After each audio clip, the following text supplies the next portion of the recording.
Hello and welcome to the Yellow Squared podcast, a show hosted by two brothers supporting Watford from afar. My name is Ned and this is my older brother James. Good evening, everyone. How are you doing?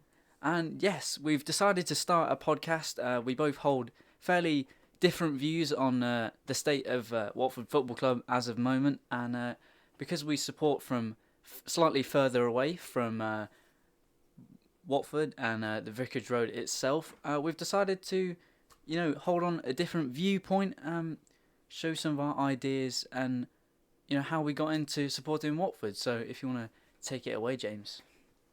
Yeah, thanks, mate. And that's exactly what we're all about. Yellow Squared.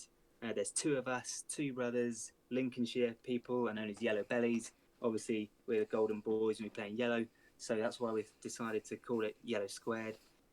We've been supporting Watford our entire lives. A family of Watford fans who originally were based down near Bushy through our granddad's work. He was in the RAF, and he started taking our dad and brother to Vicarage Road in the 80s. Saw the rise of GT and Elton John, and started following Watford really closely. And obviously that translated to us. But we moved up north. Yeah.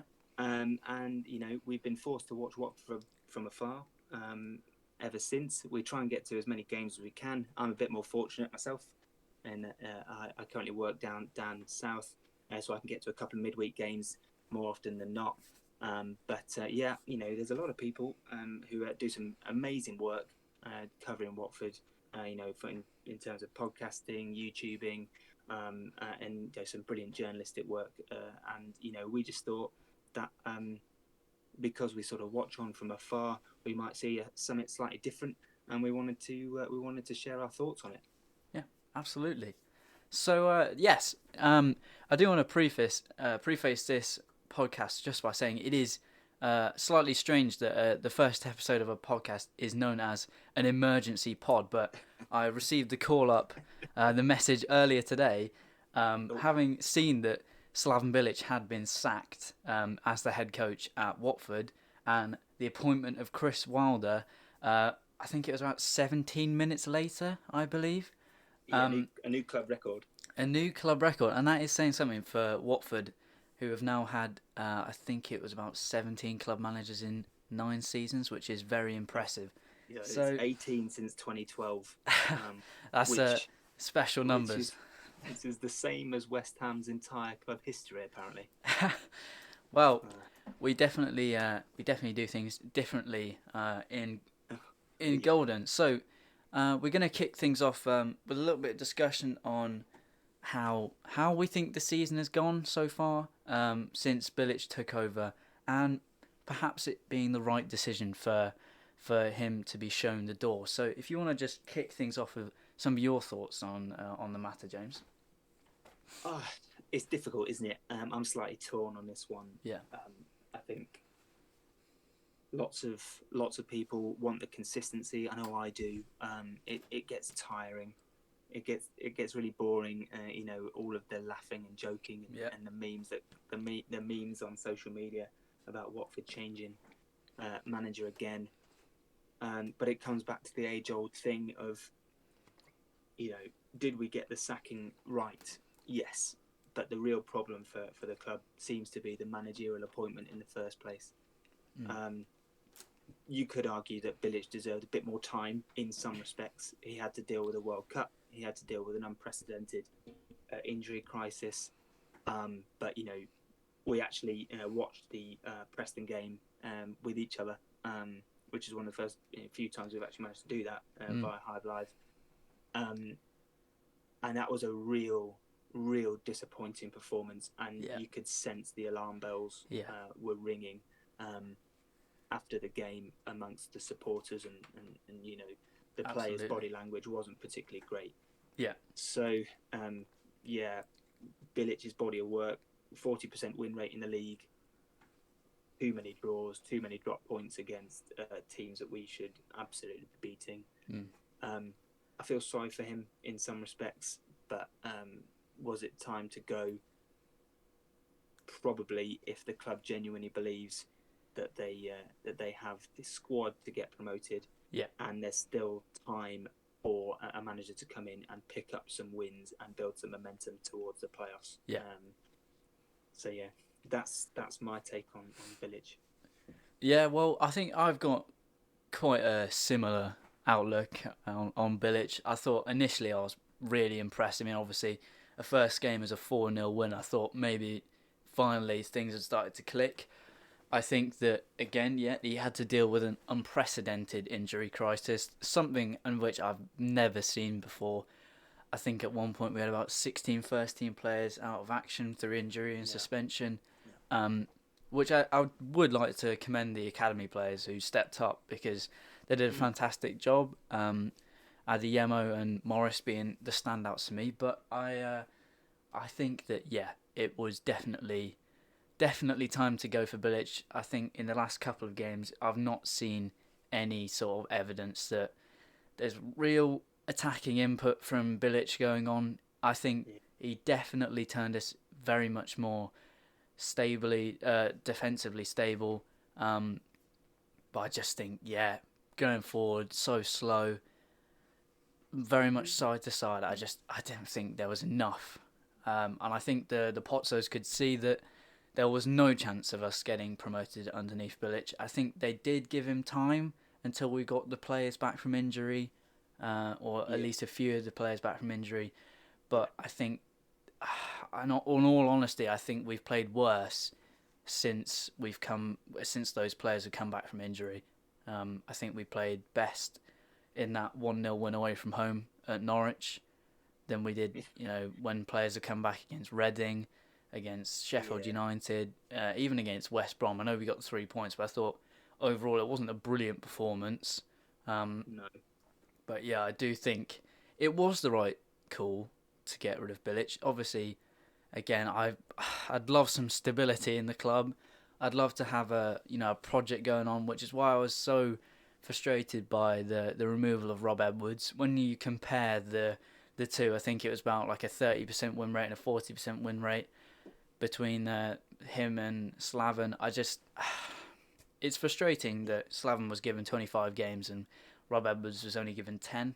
When you look at it, I just think that maybe a project would have been nicer for the season, but obviously we're Watford, so stability in coaches is not something that we're accustomed to. I mean, I don't know. I think Gino Pozzo would absolutely love to have a manager in charge of the club for 3 or 4 seasons, and for that manager then to go and be poached and go to a bigger club. Not least because it will cost him less money in compensation and payouts. So I don't think he wants to keep changing managers. I just think we keep appointing the wrong manager. And we're also, I don't think it can be glossed over that the club financially needs promotion. So they don't have the room for manoeuvre in terms of really having a season out of the Premier League if they can help it. Because there's a lot of debts in the club that obviously need to be paid off. So Rob Edwards at the time, the performances were poor.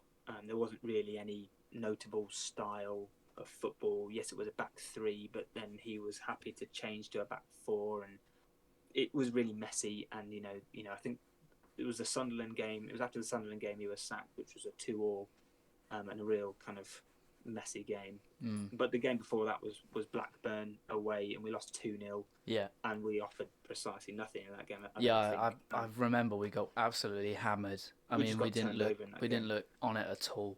And alarm bells were ringing for Rob then. I think when the fans started to realise that this team is not performing, and they didn't ever look like threatening that night.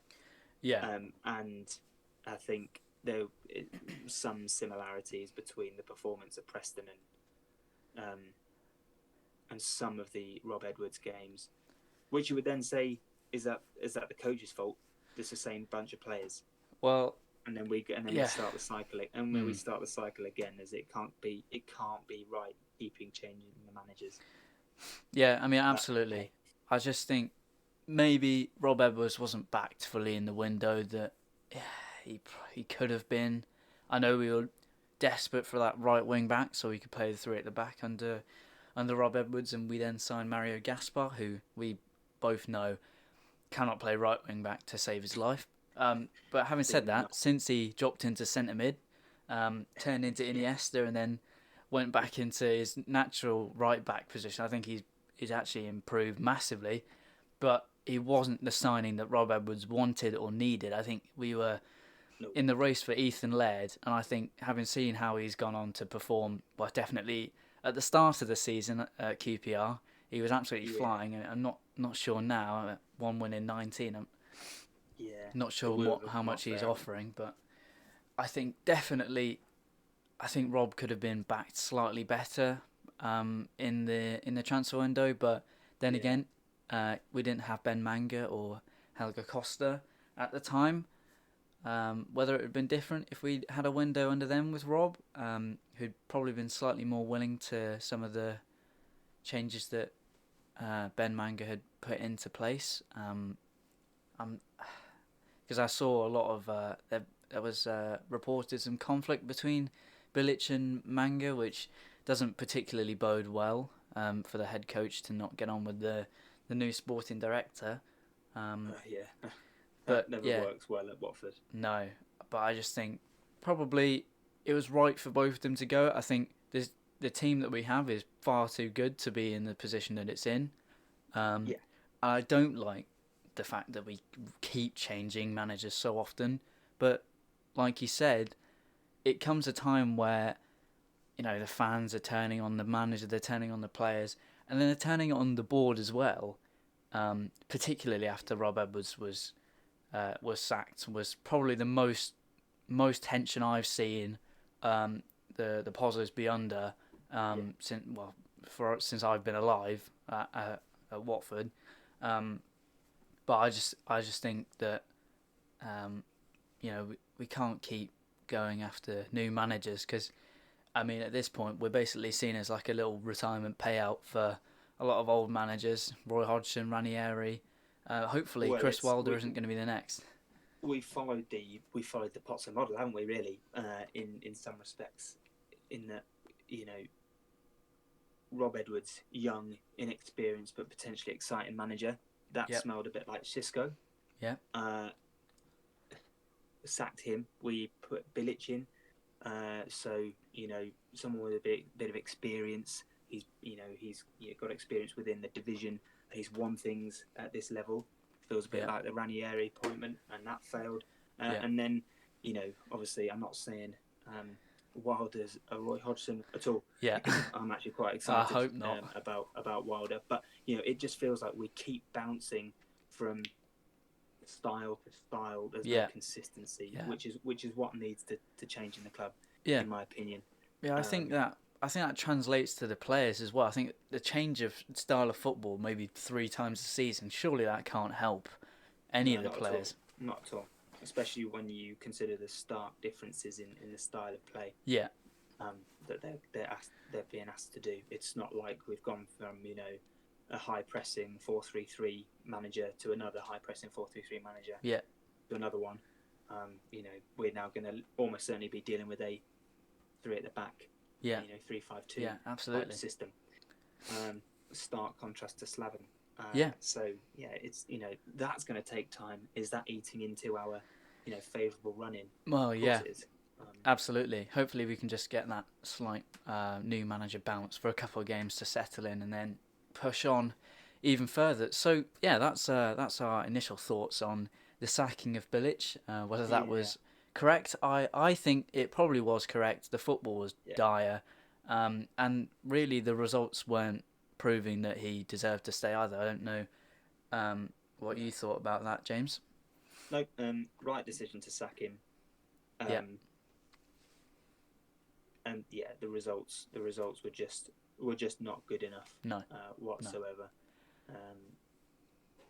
So yeah. Yeah. right decision for me. So we'll move on to discussing the new appointment, Chris Wilder. I can imagine we're going to be having this discussion about a new appointment quite a few times over the course of this podcast. But for now, it is Super Chrissy Wilder's Watford, and I'll let you It is. kick off things, James. I know you've done some research into Yeah, Chris Wilder. whilst you're out of football training tonight, I had a little bit of a look. And superb work done by James Alcott on his 72 podcast when they looked at Chris Wilder's Middlesbrough side when he took over. Yeah. And I think there's a lot of opportunity when you look at how Wilder likes to play and how that actually might favour the club. A lot of people will go, oh, he plays a 3-5-2, but it looked a little bit like, although he sets up in that system, he's actually quite fluid in terms of the sort of specific roles and the specific style of play based upon the opposition. He's adapted. He proved when he took over at Middlesbrough to start with that he was able to, go to possession-based teams, counter-attacking teams, high-pressing teams, and he can change the style of play within the system, which I think is crucial. And I think that can be really valuable to this Watford side, particularly when you look at some of the players that we have. I think someone like João Pedro would thrive in a system like Wilder would want to play. Yeah. But also, I'm looking at this now. If we had appointed Wilder pre-January transfer window, and he wanted to play a three out the back with a three out the back playing out from the back, I think we'd have been terrified with a Kong, Thielralta, Kabasele, and Cathcart as options. But I couldn't see that being possible. Now we've got players like Hoot and Porteous in there, who are much more confident and have shown so far this season that they're happy to move the ball around, both short and play out from tight spaces, but also a bit more direct and forward out to the wide areas of the pitch. I think that will really suit us, and then that's what Chris Wilder is all about in terms of playing out from the back. And there's been a lot of talk as well about his fantastic coaching acumen, which when you look at the Watford side under Bilic, were we good defensively? Yes. Yeah. We were, barring some errors with set pieces, which a good coach would sort out. But we were so inept going forward. Our league XG for the entire season is 49.9, and we've only scored 41 goals. So that suggests there's some issue going forward. Yeah. And Chris Wilder has sort of demonstrated everywhere he's been.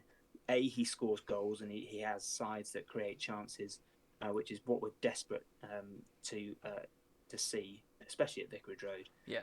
With the opposition coming up, and he's shown that he's capable of doing that.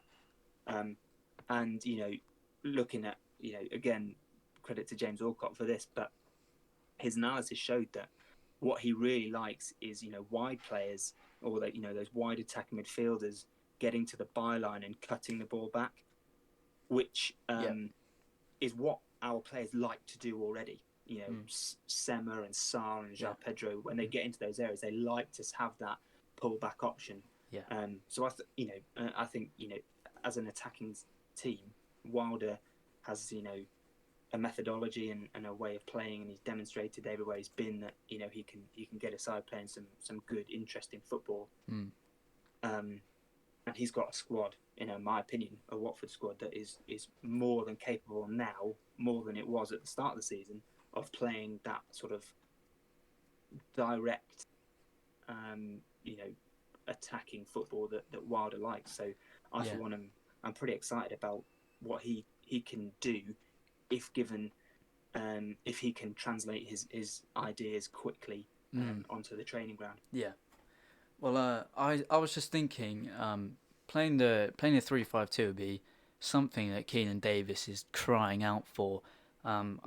You can clearly tell that he's that kind of Deeney physique. He thrives off having somebody quick, somebody direct who he can work alongside with. I think in the 3-5-2 with him and Arouge or him and Assombalonga or somebody working off him, he can be the one who holds up the ball, brings João Pedro into the game, moves the ball onto Arouge, and we score a lot more goals. And I think definitely getting the ball out wide to both Sarr and Sema is going to be absolutely pivotal, because it gets you on the edge of the chair when Sema comes forward with the ball or Sarr comes forward with the ball and takes a man on. I think I'm far too tired of the ball going out to Sarr and then him taking a few steps forward and then just turning around and passing the ball back.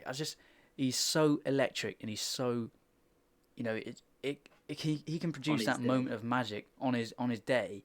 But we just need that manager with some experience and of playing the right system for Sarr to give him that confidence to just take him on every time, because he's got the beating of every single left back in the league.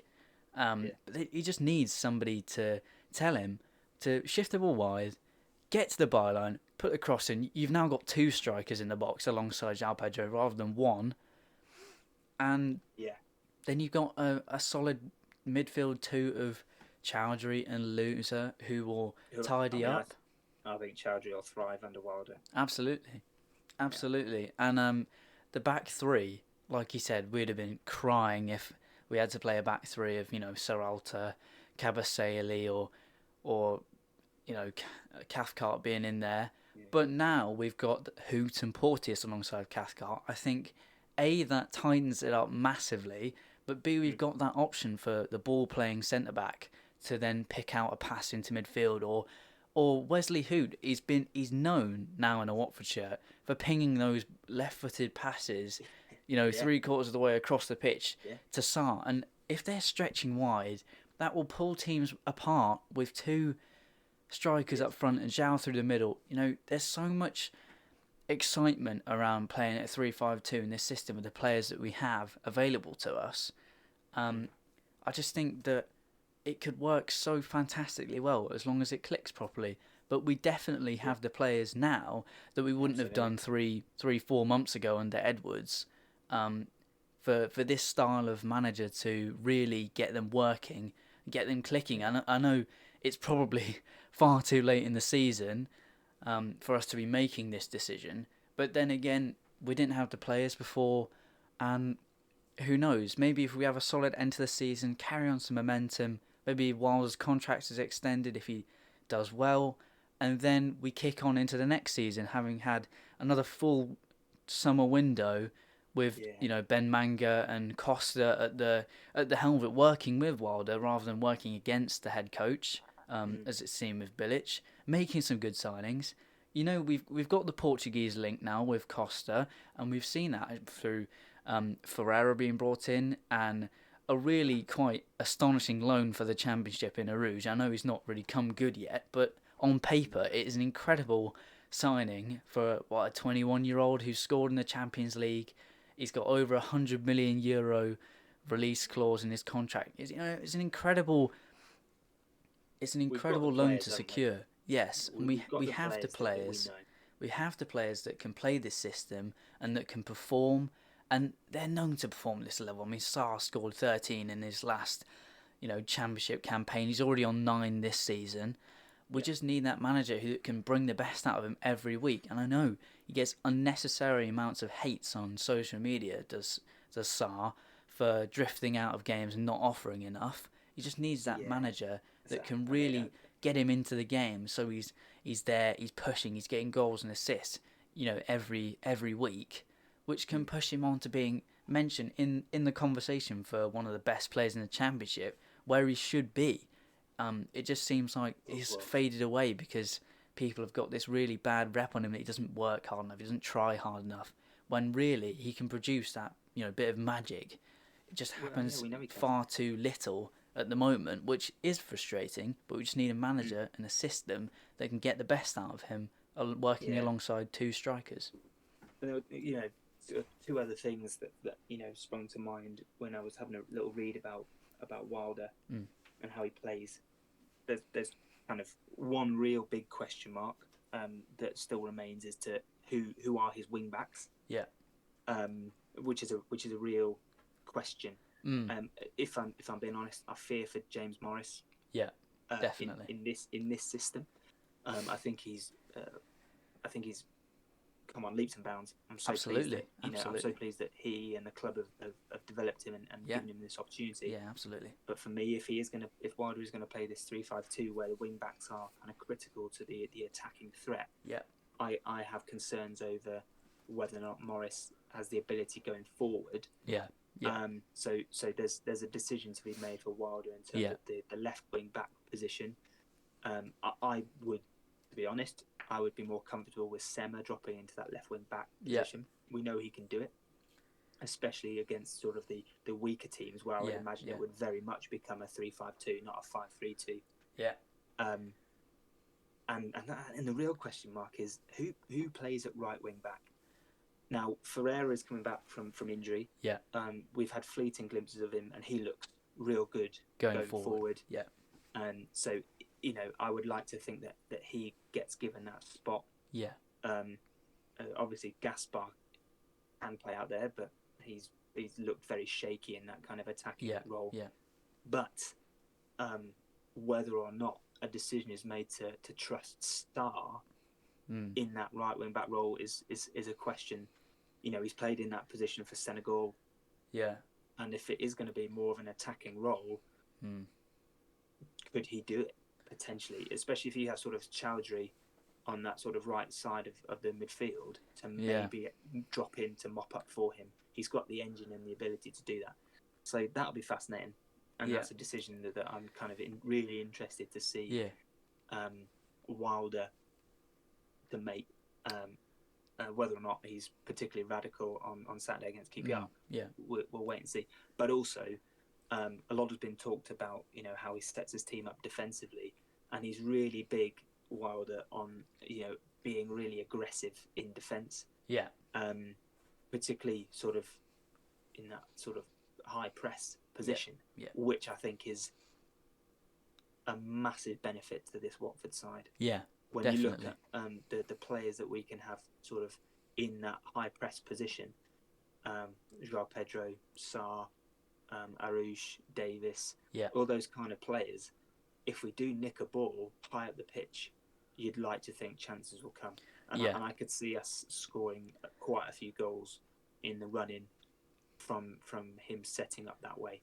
Yeah, so, definitely. I think that's a massive plus point, because we never saw it with Bilic. We didn't see that press, which I think is what Watford fans want to see. They do want to see a little bit of aggression and attacking intent. I think if you asked anybody, would you rather us lose in the playoffs, but every game is sort of like a 4-3, and there's goals flying in all over the place, or would you want to lose in the playoffs, but we kind of ground out 1-0 the entire way through? I think I would know what would be voted for, but also I think I know what the Potsos would be more interested in. Yeah, definitely. If we're seeing performances and attacking and goals being scored, I think that would be more akin to the style of football that Gino Pozzo wants. Because let's be honest, it's Pozzo's decision at the end of the day. Yeah, that's absolutely right. I just think that bringing a bit of excitement back to the vicarage would be something that the fans would welcome with open arms. I just think Preston was a prime example of it. I mean, when the added time board went up for 6 minutes, you could have heard a pin drop. I mean, this is a game that we were pushing for a late winner in, and well, you say pushing. Well, yeah, I say pushing, but we should be pushing for a late winner, and there's just no atmosphere whatsoever because the football is so uninspiring. Hopefully, with a bit more pressing.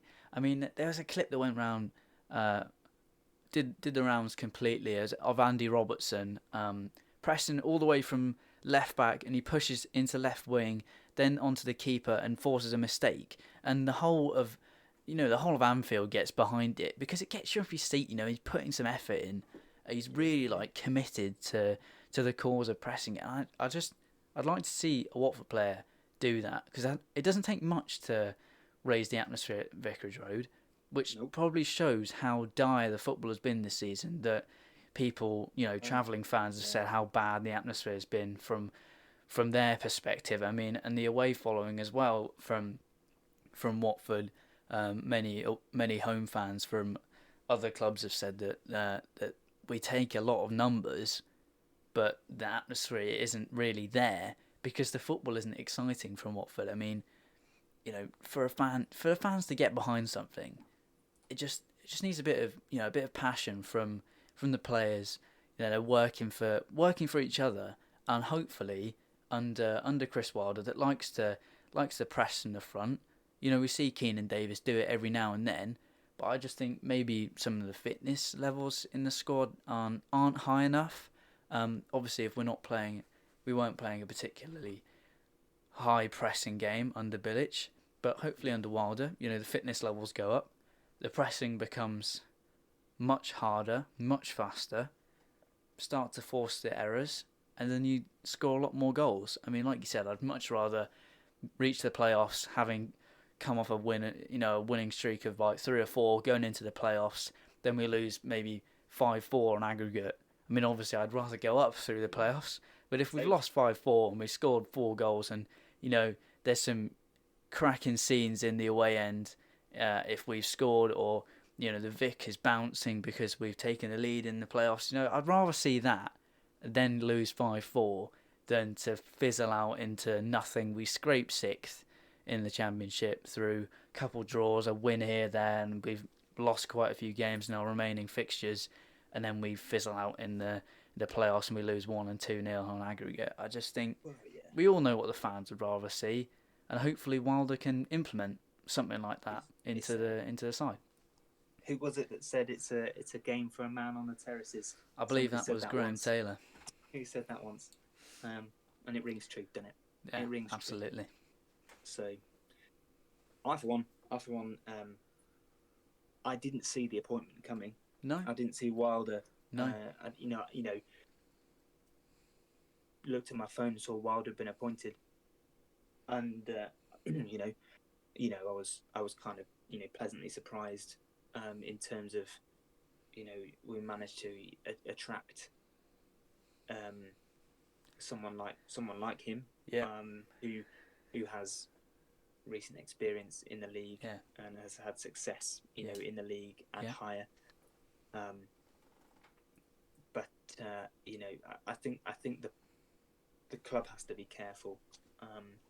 The pulling power of Watford will slowly start to fade if we don't get an appointment right fairly soon. Yeah, and I think Wilder could get it right, and if he does get it right, and the performances come and the victories come, I think the Vicarage Road crowd will absolutely get behind him. Yeah, and definitely. He would be the right fit for this club. Yeah, absolutely. Sir Elton said he saw shades of Graham Taylor and Rob Edwards' appointment. Well, I see shades of GT in the Wilder appointment, in terms of he's no nonsense, he's tough talking, and I don't think he will stand for limp, lifeless performances. Yeah, absolutely. So, yeah, I'm actually quite optimistic about it. He's got 11 games. Definitely. He may as well go for it. He may as well throw bodies at it. Absolutely. And get some results. Yeah, definitely. That's everything that I've got to say on the matter of Slaven being binned and Wilder being introduced into Watford Football Club. I don't know if you have any final comments to add. No, other than for anyone that does listen, thanks very much.